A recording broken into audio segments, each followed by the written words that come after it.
shared with me her organizational skills, her financial skills, and really what it is to be a great mother. My sister, well, see, I was an only child for the first 3.5 years, so it was hard for me to, first of all, be a sister. We didn't necessarily, the little one there, we didn't necessarily get along all the time, but over the years, we've become closer and closer, and now I could not imagine what my life would be without my sister. We went to public schools, and I did very well in math and science. That took me to Alfred University.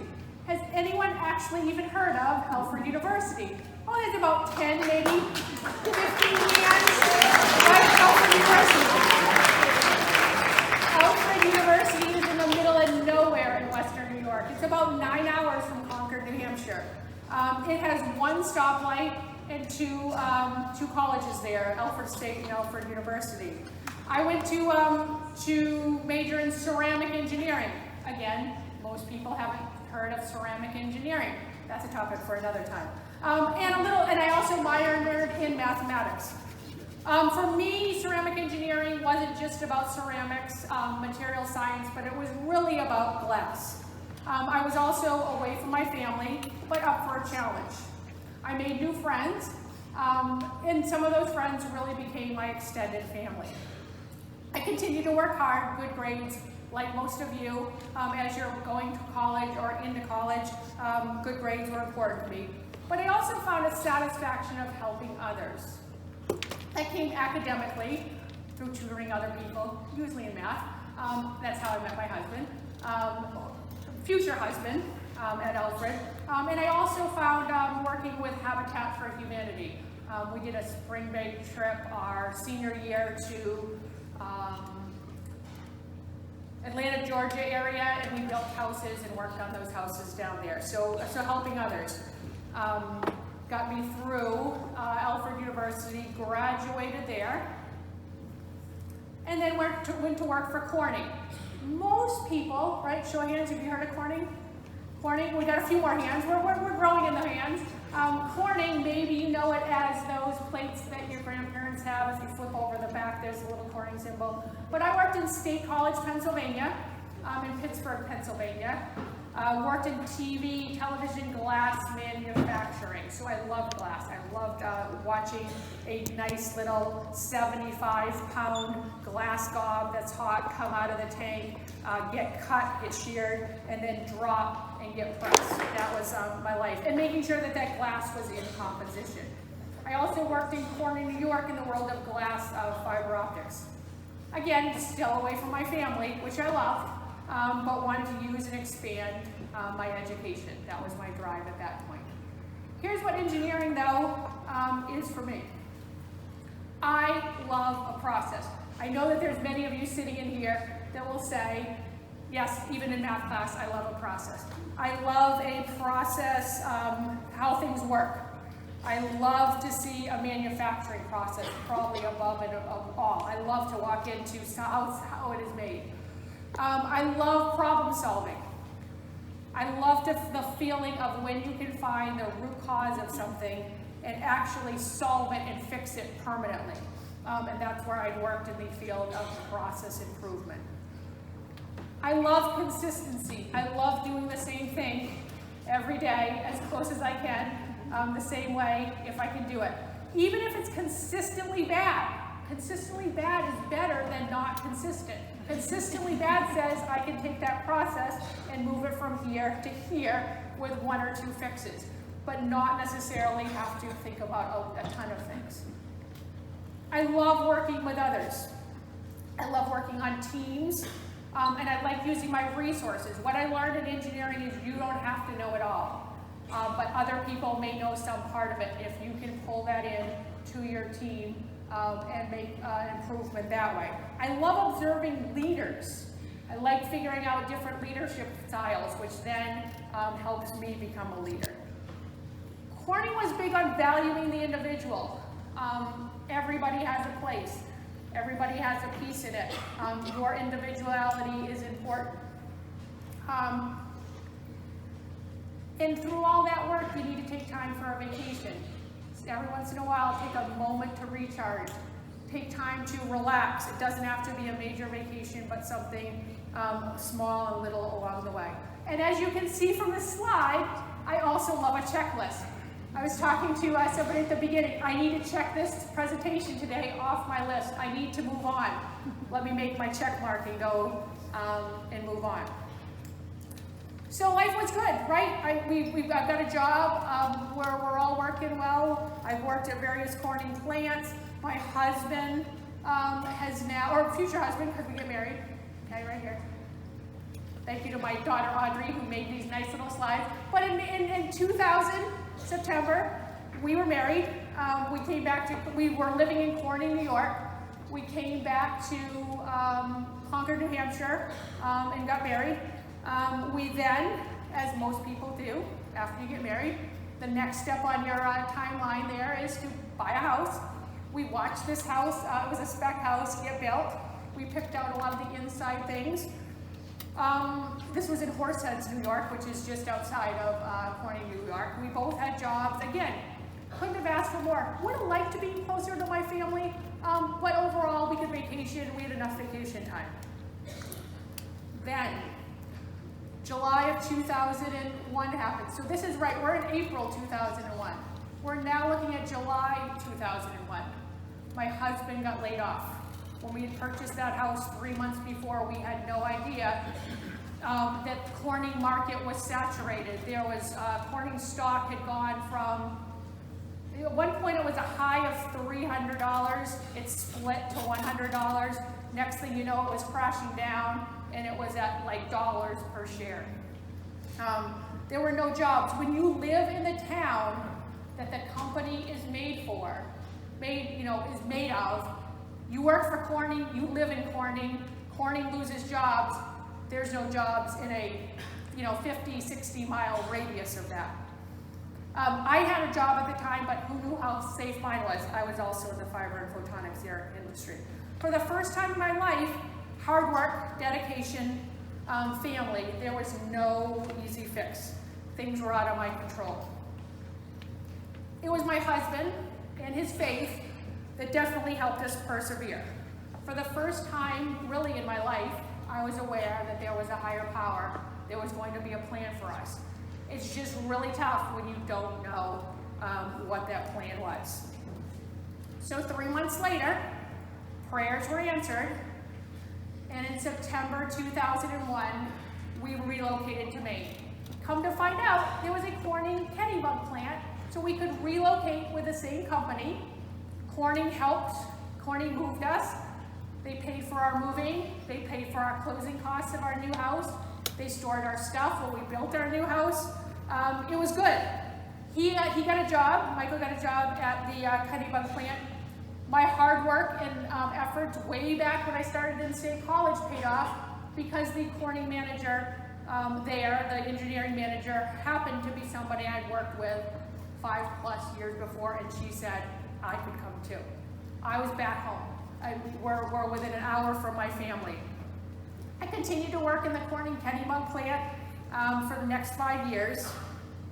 And then 2 kids later, there's 3 coming, there's 3 up there, but we'll get there. I decided to stay home. At that point, you switch from a engineering checklist, you can do this every day, to you have to readjust your checklist as a stay-at-home mom. If I got one thing accomplished when I was home, that was a good thing. So meet the family. Notice that we're on vacation. I told you at the beginning, right, that a vacation was important. My husband, fellow engineer, so we definitely click on that note. He can fix anything. Like, you need it fixed, he will fix it. As I mentioned before, very faithful. And we've been married 18 years, the end of this month. So life is good. Dylan, that's the little guy in the front there. Dylan. I've got 2 of my freshman friends up there will say they love Dylan. Dylan is the chatty one. He represents the voice in our family. Dylan loves his sports. He will talk baseball. He will talk football with you. Sometimes you have to check his statistics on it, but he's challenged me to learn more about sports. What most people wouldn't know about Dylan is he actually had quite the difficulty with his speech early on. And because of his work and his perseverance, the strides that he's made, he's not only made me a better person, but really a better listener to really make sure I hear him. There's Audrey. Audrey's next to me, the second tallest of the kids. She's kind, creative, smart. That kid loves her siblings, especially, unconditionally. Audrey has musical talents. I don't even know where she got them. It wasn't from me. She canters at Mass. She plays her flute. She plays her piano. Just inspires me every day to try new things. And the idea that what you can do in front of a crowd. And then there's Grace. A few of you up there know who Grace is. Grace is here as a freshman.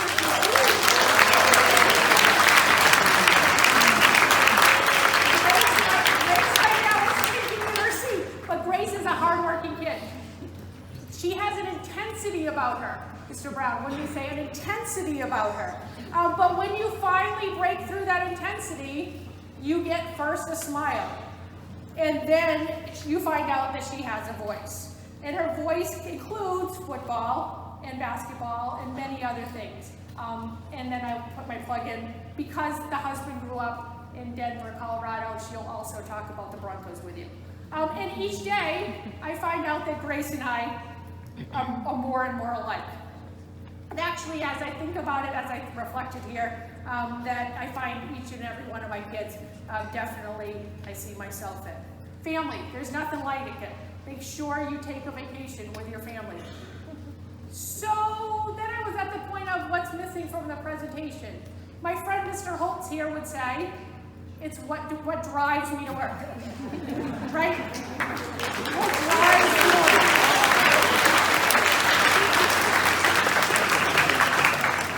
That's a much better version of what I actually drive. That's the picture I got off the internet. It's a 2005 Toyota Sienna. There is no air conditioning. The air conditioning does not work.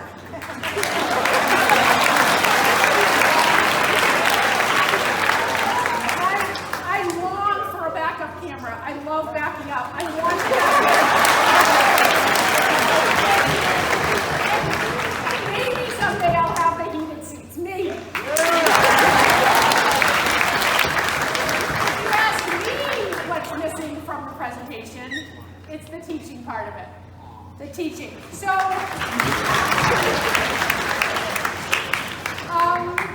my kids, my love of teaching my own kids, my schedule, and my love of math had brought me to teaching.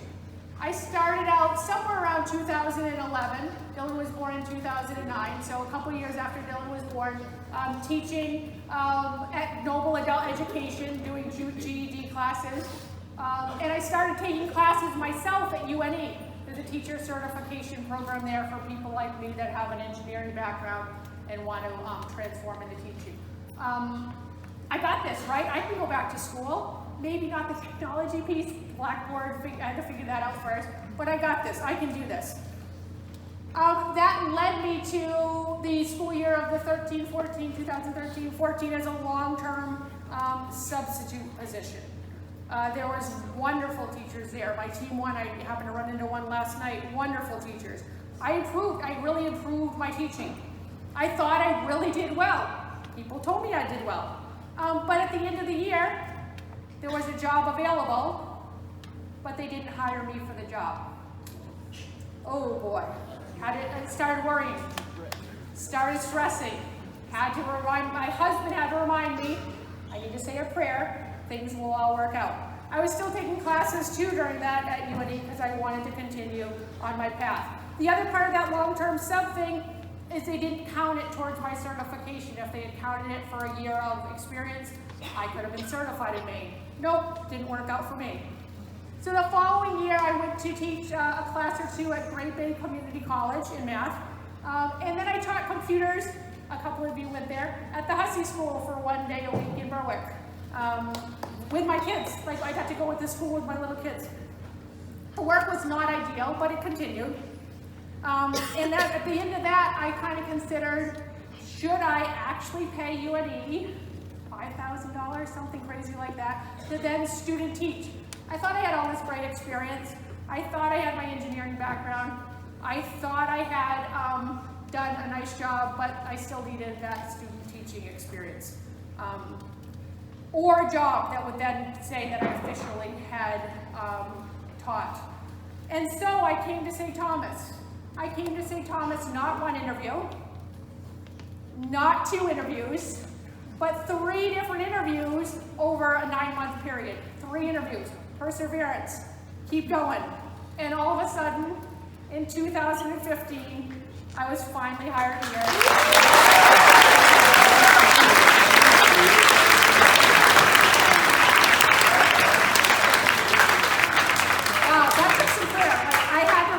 About the power of prayer there in God's plans. Finally, if I had landed back at Noble High School, probably would not be here.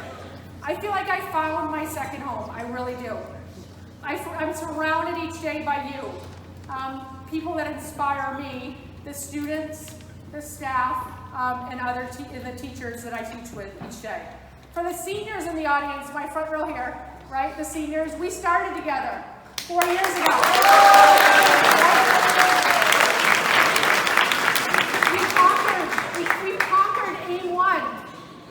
Some of us even had A1 in my friend Mrs. Collins' room down in the first floor. We didn't have math on the second floor. Why do you need math on the second floor? Or the first floor have math. And for others of you, we conquered Algebra 1 and Rich. Since then, I've settled into room 202. And many others of you up there in the audience have been through my classes. I cherish the smiles. I cherish those thank yous. The conversations, the hard work that most of you give me each and every day, the questions and the challenges. Each day I improve my confidence and I watch your confidence grow in things like math, but also in life lessons. You really, this audience here, each and every one of you, whether you're a teacher, whether you're a student, whether you've been my student or not, there's some of you I've even met that have not been my student. You keep me showing up. I like to park in the same location, right here next to my friend, Mr. Marquis. I like to back in, and that consistency still is there in my life. But you've really helped me.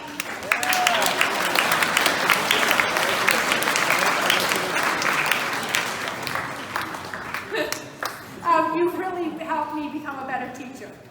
So what would I like you to take away from this nice presentation here? Got to give you something, right?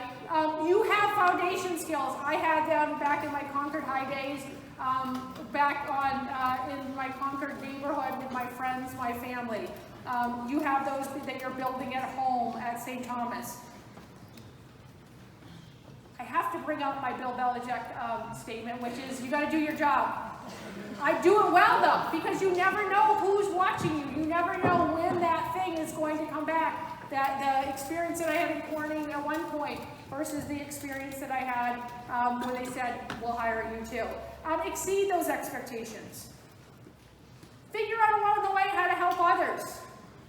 That might be through community service, or that might be just inviting somebody into your classroom and listening to them.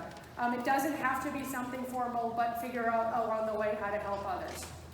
As you know, I take time along the way. It hasn't been easy this September, but I do try to take time along the way to recharge, to breathe, to spend time with my family.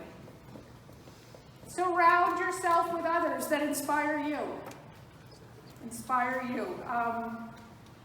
Value those people. They might be your family, they might be others, it might be your college friends there. Pray and trust in God's plan. That has been probably for me on this journey one of the things that I've had to learn and challenge myself to do, because it's not always clear what the next steps are.